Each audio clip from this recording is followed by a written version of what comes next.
sur Garyplon TV pour cette nouvelle vidéo. Alors cette fois-ci on l'a reçu, c'est D&D l'essentiel. Alors D&D l'essentiel c'est quoi? C'est un kit découverte pour Dungeons and Dragons, la 5e édition. Alors il existait déjà auparavant un kit qui était sorti il y a quelques temps. Là Wizards of the Coast a relancé la gamme complète avec les nouveaux livres de base, etc. Une réimpression à un prix plus intéressant. Et à l'occasion a sorti ce kit l'essentiel. Alors dans l'essentiel, on suppose qu'il y a évidemment l'essentiel, c'est-à-dire tout le nécessaire pour pouvoir jouer et découvrir les règles, le monde et les scénarios Donjons et Dragons. Alors c'est un produit d'appel qui est à moins de 20 €. Pourquoi Wizards of the Coast a-t-il sorti ce kit en supplément du précédent? Nous allons découvrir à travers ce petit feuilletage express, unboxing, en fait c'est un peu les deux en même temps puisque c'est un coffret, les caractéristiques et les particularismes de ce nouveau kit de découverte. A tout de suite.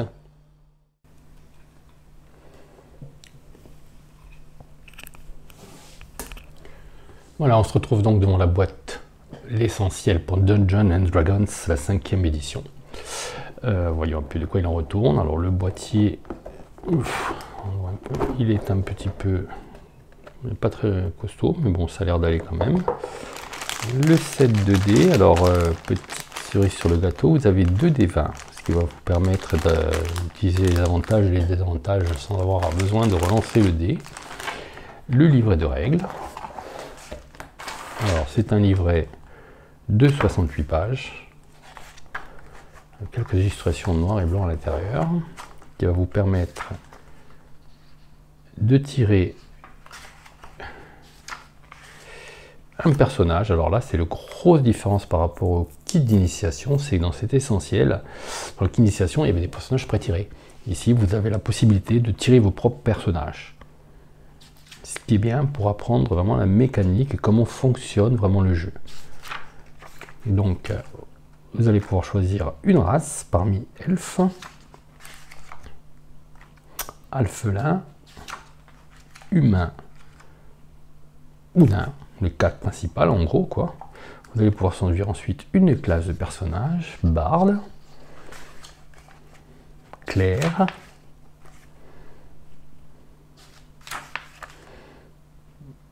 guerrier, magicien, avec toutes les écoles différentes. Il y a quand même quelques écoles, transmutation, etc. Il y a tous les principes. Le roublard.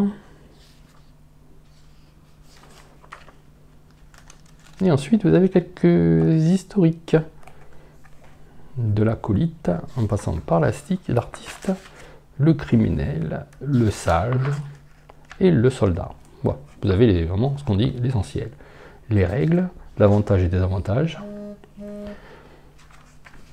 le jet de sauvegarde, les tests de caractéristiques, comment ça marche, l'environnement. Bon, vous avez un peu tout quoi, tout le principe du système des 20, vous l'avez. Les actions, et dégâts et soins, vous avez vraiment toute la partie cœur de règles qui a été regroupée dans ce petit livret.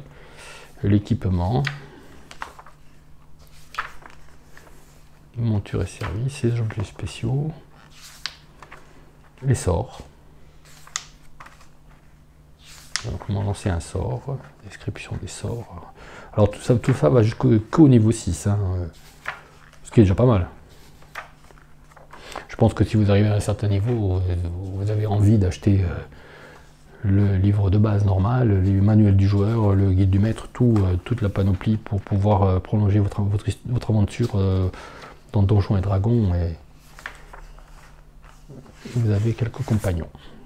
Voilà, sympathique. Et à la fin, vous avez un récapitulatif des états, de la terre entravée, étourdie, tout le nécessaire. Voilà, ça c'était pour ce qui est du livre de règles. Le livre d'aventure, la gorge de feu. Alors, je vous l'avoue, je l'avais déjà lu en anglais, donc moi je trouve que c'est un peu compliqué. J'en parlais justement sur Garyplon, j'en faisais un petit article. C'est un bac à sable en fait. Donc pour un meneur de jeu, si c'est un meneur de jeu qui n'a jamais masterisé, qui débute totalement, il va se retrouver un peu perdu. En plus, on est plus proche de la campagne avec ses 68 pages qu'autre chose. Moi je trouve que franchement ils ont vu un peu gros hein, pour un joueur débutant. Franchement, dans le kit d'initiation, il y a la mine perdue de pas d'hiver qui est beaucoup plus accessible, qui est plus directive, mais en même temps laisse quand même pas mal de liberté aux joueurs. Et le meneur de jeu, il a des garde-fous, il sait exactement. Là, il se retrouve avec un bac à sable carrément, comme un meneur de jeu chevronné. Et je suis pas sûr du tout qu'il ne va pas se perdre à travers les lignes. Hein. Enfin bon, pour moi c'est une erreur d'avoir mis quelque chose d'aussi costaud. Alors, qu'est-ce qu'il y a là après? Les cartes d'initiative, bah, pourquoi pas, c'est pas mal, hein, pour savoir qui joue en premier. Bon, un petit détail. Les cartes d'état, neutralisées, invisibles, elles sont beaucoup plus costauds et beaucoup plus sympathiques que celles que j'ai moi dans mon set. Voilà. Elles sont plus grosses en même temps. Alors là, il y a des personnages, je pense que c'est les personnages qui doivent accompagner l'aventure. Des objets magiques, bah, c'est pas mal, mais il n'y a pas les illustrations. Bon, ils auraient pu faire un petit effort là, mettre une illustration. Hein. Bon, ici c'est possible, mais là, il y avait la possibilité de le faire. Je ne sais pas pourquoi, ils l'ont pas fait. Une économie, un illustrateur qui avait la Covid, je ne sais pas. Alors, quête du camp des bûcherons, là c'est un peu pareil, c'est sobre quand même, mais bon, pour 19,90 €, on va pas s'en plaindre. Ici, ça vous permet de regrouper les cartes, bah, ça je vais même la prendre moi, quoi, pour moi, parce que c'est sympa. C'est une petite boîte où vous pouvez mettre vos cartes d'état, tout le nécessaire, c'est pas mal. Alors, la carte, c'est une carte de la côte des épées, moche. Vous voyez, elle est moche.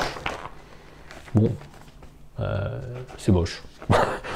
Bon, pas d'hiver, on voit ici, c'est ici. Ouais, franchement, site notable. Bon, c'est pas. Bon, ouais, bon, allez. C'est utile. On dira que ça a son utilité. L'écran. Bon, un écran en carton pas très semi-rigide. Bon. C'est pour rentrer dans la boîte. Bon, c'est cheap, hein, c'est normal. Hein. Par contre, à l'intérieur, c'est sympa. Il y a des petites illustrations. Ligne, cube, sphère, aider au combat, point d'origine. C'est le cône, le cube, la sphère, le cylindre. C'est sympa. Ouais, on est devant. Bon, ça reste un écran. Hein. Mais ils ont quand même réussi à regrouper tout le nécessaire sans trop noyer le débutant de données. Je suis en train de voir s'il y a tout attaché facile, pistage, ouais, pourquoi pas. Et ça s'achève par les fiches de personnages. Alors, vous en avez quelques-unes. Hein. Évidemment, on peut les télécharger sur Internet. Là, vous en avez quelques-unes. Recto verso, la bonne fiche de perso pour la 5e édition, un peu épurée, hein, c'est très sobre. Voilà. Bon, franchement, on va pas trop être exigeant, hein, moins de 20 €. On va pas trouver de la hyper grande qualité, mais le travail y est, le job est fait. Bon, je ne vais pas revenir sur l'aventure qui pour moi n'est pas vraiment appropriée pour des joueurs débutants, mais bon. Mais vous avez toutes les nécessaires pour vous lancer quand même dans l'étude de Donjons et Dragons, sans vraiment vous prendre la tête pour un prix modique. Donc vous pouvez découvrir la règle, vous pouvez faire vos premiers pas dans l'univers des Royaumes oubliés, parce que apparemment, vu qu'il y a la carte de pas d'hiver et tout, c'est dédié à ça. Donc vous pouvez faire vos premiers pas dans les Royaumes oubliés, découvrir pour aller plus avant et pourquoi pas, moi oui, est-ce que je conseillerais plutôt cette boîte plutôt que le kit d'initiation? En fait, je ferai un mix des deux. Moi, je prendrais cette boîte qui est vraiment très bonne. Dans le kit d'initiation, franchement, je n'ai jamais aimé, moi, les personnages prétirés. Donc, je récupérerai le scénario et je le glisserai dans la boîte d'essentiel pour faire un cadeau à Noël à quelqu'un. Mais bon, ça fait ça double prix. Et puis après, que faire de ce qu'on n'utilise pas dans le kit d'initiation? Bon. Mais bon, voilà, c'est un produit, franchement, que je préfère au précédent, ça c'est sûr. Et un nouveau joueur peut tout à fait trouver son bonheur là-dedans. Voilà. Bon, si vous avez aimé cette vidéo, n'hésitez pas à la partager avec vos amis et vous abonner à Guerre et Plante TV si ce n'est pas déjà fait. A bientôt pour une nouvelle vidéo.